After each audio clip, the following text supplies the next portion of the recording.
जय जय जय भीम। भारतीय संविधान जिंदाबाद। भारतीय संविधान जिंदाबाद। बहना मांगे, बहना मांगे, भैया मांगे, भेदभाव से, छुआछूत से, पाखंडवाद से, मनुवाद से, छुआछूत से, भेदभाव से, ऊंच नीच से। भारतीय संविधान जिंदाबाद। भारतीय संविधान जिंदाबाद। इंडिया दैट इज भारत की, इंडिया दैट इज भारत की, इंडिया दैट इज भारत की। जय जय जय जय जय भीम। जय जय जय जय जय भीम। जय जय जय जय जय भीम। गौतम जी, आज यहाँ इस कोहड़िया ग्राम सभा में आप किस प्रकार का जो है संविधान पद यात्रा कर रहे हैं? सबसे पहले आपको बहुत बहुत धन्यवाद कि सोशल मीडिया के माध्यम से या इलेक्ट्रॉनिक चैनल के माध्यम से आप यमुना पार की तहसील 12 और तहसील 12 के अंतर्गत आने वाला विकासखंड शंकरगढ़ स्थित ग्राम सभा जो है कोहड़िया है। कोहड़िया में यहाँ पे सैकड़ों महिलाएं, कुछ बच्चे, हमारे पुरुष साथी जो है आज संविधान के सम्मान में संविधान पद यात्रा हम सब अभी निकाल करके यहाँ पहुँचे हुए हैं। तो विशेष करके हम जो बताना चाहेंगे कि हम लोग अभी 26 जनवरी को जारी बाजार में हजारों की संख्या में यही भूमिहीन खेतिहर मजदूर महिलाएं संविधान के सम्मान में पहले गणतंत्र यात्रा निकाला गया, फिर गणतंत्र महोत्सव मनाया गया। हम लोग क्योंकि देश आज़ाद हुए 78 साल हो गया और संविधान लागू हुए 75 साल हो गया। 75 साल की संविधान की 75वीं वर्षगांठ मनाने के लिए हम लोग इस तरह से बृहद पैमाने में संविधान के सम्मान में गणतंत्र दिवस मनाए, खुशियों से मनाए। और उसी संविधान के सम्मान में हम सब 31 जनवरी को संकल्प लिया गया और 1 फरवरी से बाबा साहेब जो ज्ञान के प्रतीक हैं, राष्ट्र नायक हैं, बोधिसत्व हैं, संविधान निर्माता हैं और हम बहुजनों के भगवान हैं। हम बाबा साहेब की जन्म दिवस जो 14 अप्रैल को हाई कोर्ट स्थित डॉक्टर अंबेडकर मूर्ति स्थल पर 5000 लोग, यमुना पार से 5000 लोग हम लोग वहाँ पहुँचेंगे और बाबा साहेब की जयंती खुशियों से मनाएंगे। हम जब लौट के आएंगे, अभी हमने कहा ना कि जो मानवर कांसीराम साहब की विचारकी में जो जमीन सरकारी है वो जमीन हमारी है, या मानवर साहब ने कहा कि जिस समाज की सत्ता होती है उस समाज के साथ अन्याय नहीं होता है, जिस समाज की सत्ता होती है उस समाज के साथ अन्याय नहीं होता है। तो बहुजन समाज ही हजारों साल पहले इस देश की शासक कौमें रही है, हुक्मरान कौमें रही है, राजे रजवाड़े रहे। तो भारतीय संविधान में हमारे जो बहुजन समाज के लिए प्रदत्त अधिकार हैं, उन अधिकारों के विषय में, क्योंकि ये संविधान है तो हमारे मान सम्मान स्वाभिमान है, हमारे हक अधिकार सुरक्षित हैं। अगर संविधान नहीं है तो अभी 75 साल पहले, 100 साल पहले, जो मैं इतिहास का स्टूडेंट रहा हूँ, हम इतिहास में वर्णाश्रम व्यवस्था पढ़े हैं। वर्णाश्रम में सबसे ऊपर ब्राह्मण वर्ग, दूसरे नंबर क्षत्रिय वर्ग, तीसरे नंबर वैश्य वर्ग, चौथे नंबर पे शूद्र है। अगर देखा जाए बहुजन समाज हम सब जो लोग भाई संविधान के सम्मान में संविधान पद यात्रा निकाले हैं, हम चौथे वर्ण में भी नहीं है। हम हाशिए पर रहने वाले, जिसको बाबा साहब ने अस्पृश्य कहा, जिसको अनुसूचित जाति कहा। आज से संविधान लागू होने से पहले जो गैर संवैधानिक व्यवस्था थी, उस व्यवस्था में हमको अछूत कहा गया। आज भी बाबा साहब ने 1932 में गोलमेज सम्मेलन में घोषणा करी थी कि हमारे समाज के लोग जो भारत में रहते हैं उनकी स्थिति जानवर 172 है। जानवर 72 मतलब तालाब पानी कुत्ता पी सकता है, तालाब पानी सुअर पी सकती है, तालाब पानी कौवा पी सकता है, लेकिन 75 साल पहले उन तालाबों का पानी हम अस्पृश्य समाज के, हम अनुसूचित जाति को पीने का अधिकार नहीं था। लेकिन ये भारतीय संविधान में हर व्यक्ति भारत का नागरिक हो गया। इसमें समानता है, बंधुत्व है, भाईचारा है।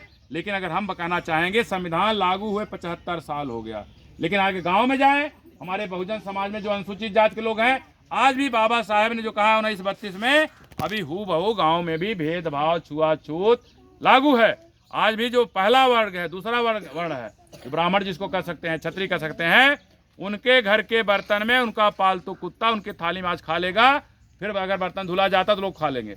लेकिन आज की तारीख में मैं गारंटी के साथ कह रहा हूँ, आज भी उनके किचन वाले बर्तन में अनुसूचित जाति का कोई बर्तन उनके बर्तन में खा लेगा तो बर्तन घर से आज भी निकाला हो जाता है। हम उनके यहाँ राजगिरी वाला काम करने जाएंगे, बिजली मिस्त्री वाला कार्य, कुछ भी कन्नी मछली चलाएंगे, तो उनको अगर भोजन कराना होगा तो जो घर से निकाला हुआ बर्तन है उसी बर्तन में कराते हैं भोजन, और कहें फलानी इसको धुल के वहीं रख दीजिए। हमारे लिए अलग से उनके घर में बर्तन निकाला हो गया है। मतलब आज भी समझ ले, बाबा साहब ने 1932 में घोषणा करी हमारे देश में हमारे लोगों की स्थिति जानवरों से बदतर है। लेकिन मैं आज की तारीख में कर रहा हूँ, आज भी भारतीय संविधान लागू होने के बावजूद भी अगर समाज में देखा जाए तो अनुसूचित जात अनुसूचित जनजात की स्थिति जानवरों से बदतर है। आज भी हम सब की स्थिति उनके घरों में एक कुत्ता बिल्ली से भी बेहद है।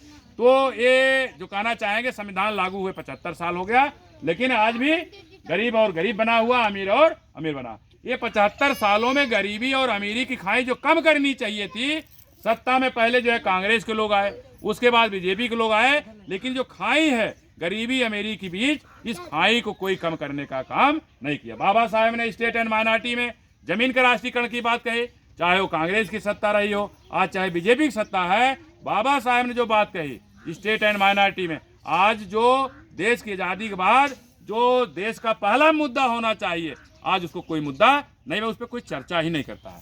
आज डॉक्टर अंबेडकर वेलफेयर नेटवर्क डान गांव में जाकर संविधान के सम्मान में संविधान पदयात्रा निकाल रहा है और सरकार से मांग कर रहा है देश में जमीनों का राष्ट्रीयकरण किया जाए। जिस समय जमीनों का राष्ट्रीयकरण हो जाएगा तो आज की तारीख में हम लोग भूमिहीन हैं, हमारे घर के अगवारे पिछवारे साग सब्जी बोने की जमीन नहीं है, हमारा 1 साल 2 साल 3 साल का लड़का गुजर जाए, हमारे पास इतनी जमीन नहीं है ले जाकर अपने खेत में उसको दफना पाए, ले जाकर बहरा किनारे, नहरा किनारे, नरखोई किनारे दफनाने का काम करते हैं। बाबा साहब ने जो कहा, अगर जमीनों का राष्ट्रीयकरण कर दिया जाए तो जो कहा ना, मानवर साहब ने कहा, जो जमीन सरकारी है वो जमीन हमारी है, जल्दी बांटो उसर पड़ती जिसके पास नहीं है धरती, और धरती नहीं धनवानों की है, मजदूर किसानों की। निश्चित है राष्ट्रीयकरण से जो मजदूर है, वास्तव में जो खेती बाड़ी करता है जमीनों पर, उसके पास जमीनें आएगी। निश्चित है हमारे अनुसूचित जात के लोग जो आज भूमिहीन है, राष्ट्रीयकरण से उनके पास भी जमीनें आ जाएंगी। आज प्रयागराज के यमुना पार में ये चिंगारी लगाई जा चुकी है, डान के माध्यम से आंदोलन शुरू हो चुका है और इसको राष्ट्रव्यापी आंदोलन बनाना है। पूरे देश में इस आंदोलन को राष्ट्रीयता के साथ जब सेलिब्रेट किया जाएगा, मनाया जाएगा, क्योंकि हर 5 साल बाद हम गांव का प्रधान बनाते हैं, हर 5 साल बाद हम प्रदेश का मुख्यमंत्री बनाते हैं, हर 5 साल बाद हम देश का प्रधानमंत्री बनाते हैं। 5 साल में हमने अगर मतलब कि देखा जाए 5 साल में गांव का प्रधान, प्रदेश का मुख्यमंत्री और देश का प्रधानमंत्री। लेकिन देखा जाए कि जो अगर वर्तमान स्थिति अगर देखी जाए कि कोई भी व्यक्तित्व जो स्थापत्य की दिशा में राजनीतिक रूप से जिसकी सत्ता होती है, किसी ने बाबा साहेब के मुद्दे को छुआ नहीं। हम लोग जो है कि बहुत सारा 2 साल से जो कार्यक्रम कर रहे हैं और लगातार चिट्ठियां मुख्यमंत्री को, लगातार चिट्ठियां माननीय प्रधानमंत्री जी को और लगातार चिट्ठियां महामहिम राष्ट्रपति को, महामहिम राज्यपाल को भेज रहे हैं। और माननीय मुख्यमंत्री ने डीएम प्रयागराज को आदेशित किया है पट्टा करने के लिए। लेकिन अभी चंद दिन पहले कुंभ का महीना था, धान की कटाई तक का आदेश आया था, लोग मेला कराने लगे। अब इस समय गेहूं की फसल खेतों में खड़ी है। हम लोग एक आंदोलन के माध्यम से माननीय मुख्यमंत्री जी आपको बताना चाहेंगे, 14 अप्रैल तक गेहूं खेतों में कटा रहेगा या कटता रहेगा। आपने जो आदेश निर्देश किया है, वो चाहे बारा के एसडीएम साहब हों, चाहे करछना के एसडीएम साहब हों, चाहे मेजा और कोराव के एसडीएम साहब हैं, इनके कान में आज तक जू नहीं रेंगा है, एक ढेले काम सब जमीन पे नहीं किए हैं। अगर 14 अप्रैल से पहले हमारे यमुना पार में 12 तहसील में, करछना तहसील में, मेजा तहसील में, कोराव तहसील में खेत खाली रहेगा, जो हम कह रहे हैं चकबंदी के बाद, जो चकबंदी के दौरान जो सरकारी जमीनें आई हैं कम से कम 50 बीघा, ज़्यादा 100 बीघा, उसको खाली करा के जो दूसरे लोग कब्जा किए हैं, हम भूमिहीनों में जिनके पास खेती बाड़ी नहीं उनको खेती बाड़ी पट्टा किया जाए, जिनके पास घर द्वार नहीं है उनको आवासीय पट्टा किया जाए। ये हम सबका आंदोलन है और हम लोग 15 अप्रैल के यहाँ से निकलेंगे और 16 अप्रैल के आपके यहाँ तब तक बैठे रहेंगे जब तक हमारे गांव में लाठा चलना नहीं शुरू हो जाता।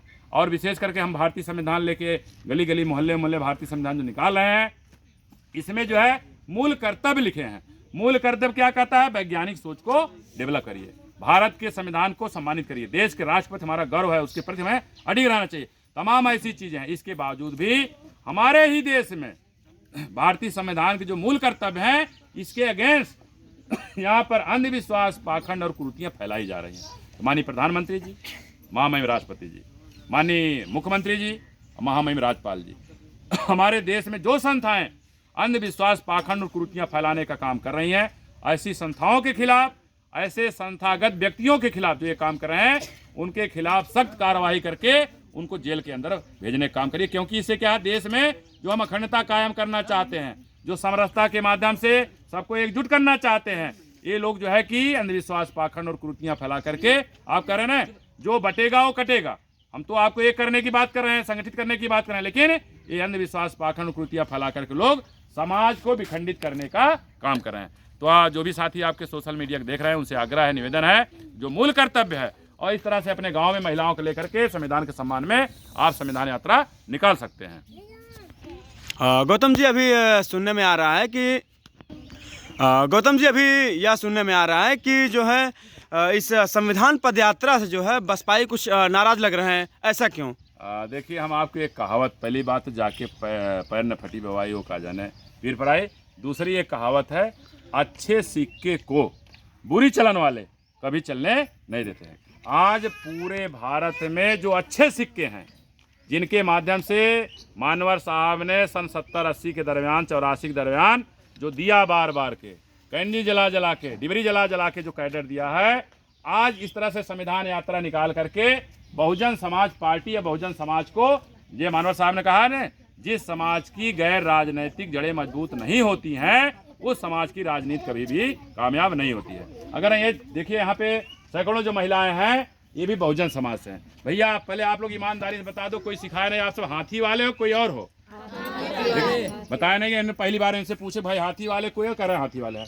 लेकिन जो हम करें गैर राजनीतिक जड़, इनका जो सांस्कृतिक आंदोलन है, जो धार्मिक आंदोलन है, अभी मुश्किल से 4 दिन पहले शिवरात्रि आई होगी, आधी महिलाएं जो है शंकर जी व्रत रखी होगी। और देखिए, इसमें कुछ महिलाएं हैं जो करें, जो कैडर ले चुकी हैं, जान चुकी है, वो जो है कि व्रत नहीं रख रही, लेकिन बहुत सारे हमारे बहुजन समाज के लोग शिवरात्रि में व्रत रखने का काम करते हैं। अभी इसके पहले हवन आया होगा, हम ही लोग जा जाके डुबकी लगा करके जितना पाप किए होंगे उससे, इसका मतलब ये गांव काफी जागरूक दिख रहा है कि भाई कभी नहीं गंगा नहाने जाते हैं। तो हम जो कहना चाहेंगे कि मानवर साहब ने जो वास्तव में हमारी जो साहित्य रही है, हमारी जो कला रही है, हमारी जो संस्कृति रही है, उसको मोटिवेट करने की जरूरत है। मतलब कि रामबृज गौतम यमुना पार में जो संविधान के सम्मान में संविधान पदयात्रा निकाल रहे हैं, इसका मतलब बहुजन समाज की गैर राजनीतिक जड़ों को मजबूत करें। मतलब हमारे अंगुली के हिसाब से हम अलग अलग जातियों में जो रोग आ रहे हैं, उनको समझाया जा रहा है कि हम इस देश की शासक कौमें रही हैं, हम इस देश की हुक्मरान कौमें रही है, हम इस देश के राजे रजवाड़े रहे हैं, और जिस समाज की सत्ता होती है उसके साथ अन्याय नहीं होता है, जिस समाज की सत्ता होती है उसके साथ अत्याचार नहीं। जिनके साथ अन्याय न हो, अत्याचार न हो, इनको समझाया जा रहा है, इनको एकजुट किया जा रहा है। लेकिन जो बताए कि अच्छे सिक्के को बुरी चलन वाले चलने नहीं देते, तो आज हम प्रदेश, उत्तर प्रदेश की बात क्या करें, प्रदेशों में भी बहुत सारे ऐसे मंडल कोऑर्डिनेटर हैं। हमारे प्रयागराज में भी ऐसे लोग हैं जो अच्छे सिक्के हैं, वो अपनी बुरी चलन से ऐसे सिक्कों को प्रयागराज मंडल में चलने नहीं दे रहे हैं। सबसे बड़ी जो है दिक्कत यही है कि हम जैसे लोग, हम ही अकेले नहीं हैं, बहुत सारे लोग हाशिए हैं। लेकिन अगर मानवर साहब की वैचारिकी से हम लोग कैडराइज हैं, हमने कहा एक एक खून मरते दम तक हमारा हाथी मेरा साथी, इसके अलावा कोई साथी दुनिया में नहीं है। और महिलाओं को भी कैडराइज किया जाता है, अभी समझाया गया ना, जब बीजेपी की रैली होती तो हम ही लोग जाते हैं, कांग्रेस रैली होती तो हम ही लोग जाते हैं, साइकिली की रैली होती हम ही लोग। जब भैया हमारा कोई, जिनको कैडराइज नहीं किया जाएगा, तो आलू क्या किसी कागज शामिल सब्जी है, जहाँ यूज कर लिए वहीं पे। तो हमारे बहुजन समाज जो अनुसूचित जात हैं, जब हम जाके बीजेपी की रैली कुर्सी भर रहे हैं, हम ही जाके जो है सपा की रैली कुर्सी भर रहे हैं, हम ही जाके पंजाब वाली की रैली, तो हमारा भी कुछ मान सम्मान स्वाभिमान है, हमारा कुछ हक अधिकार है।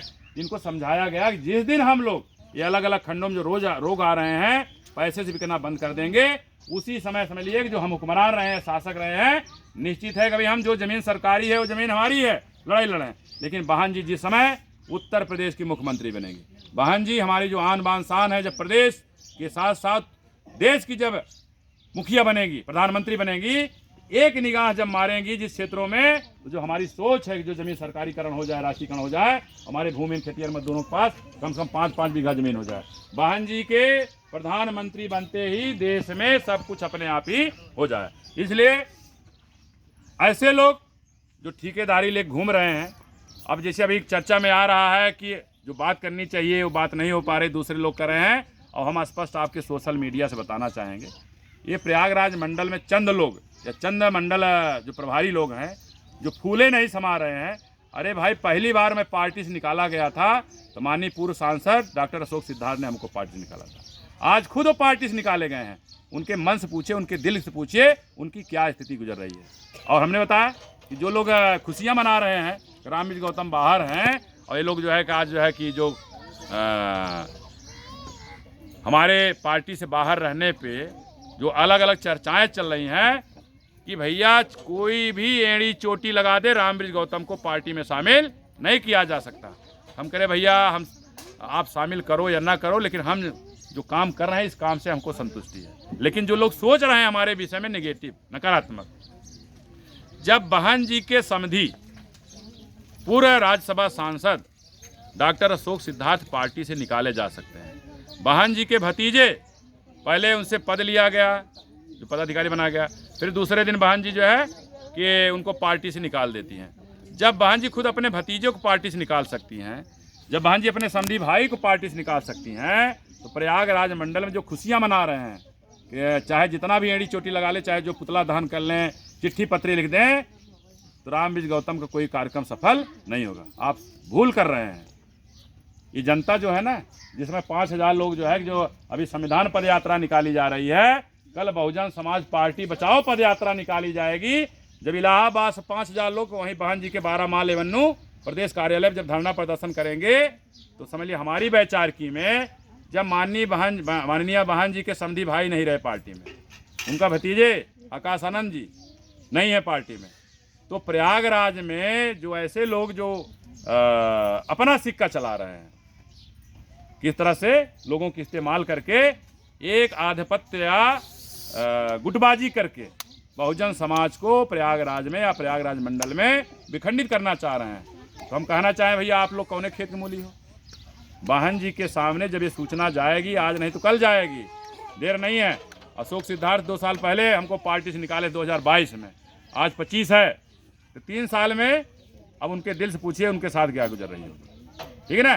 तो ऐसे लोग थोड़ा जो नकारात्मक चर्चा पर चर्चा करने से अच्छा है हम बहुजन समाज पार्टी का एक वोट जो बिखरा हुआ है, विखंडित है, उसको कैसे संगठित किया जा सकता है। यहाँ हमारे कुछ अनुसूचित जाति में चमार बिरादरी भी हैं, हमारे कुछ जो है मुस्लिम बिरादरी भी यहाँ हैं, और हम सब जो है कि कुल मिला के हाथी मेरा साथी, हाथी कैसे मजबूत हो सकती है। भले हम संविधान पद यात्रा निकाल रहे हैं, लेकिन बैकडोर में हाथी मेरा साथी, इसके अलावा कोई साथी नहीं है, उसकी भी चर्चा की जा रही है। और जो भी साथी इस तरह से नकारात्मक हमारे विषय में सोच रहे हैं, भैया आपको जो करना है आप करते रहिए, हमें जो करना है हम अपना काम कर रहे हैं। दूसरे लोग आरोप प्रत्यारोप लगा रहे हैं, भैया उनको चुनाव लड़ना है, तो भैया कि अगर मान लिया आपका कहना चुनाव लड़ना है, अगर हम चुनाव नहीं लड़ेंगे तो क्या है, आपकी बात असत होगी, क्या मुँह में कालिख लगा घूमू क्या? अगर रामविज गौतम 2027 में विधानसभा चुनाव आएगा, 2029 में लोकसभा चुनाव आएगा, तो जो लोग कह रहे हैं उनको चुनाव लड़ना है, इसलिए संविधान के सम्मान में संविधान पद यात्रा निकाल रहे हैं।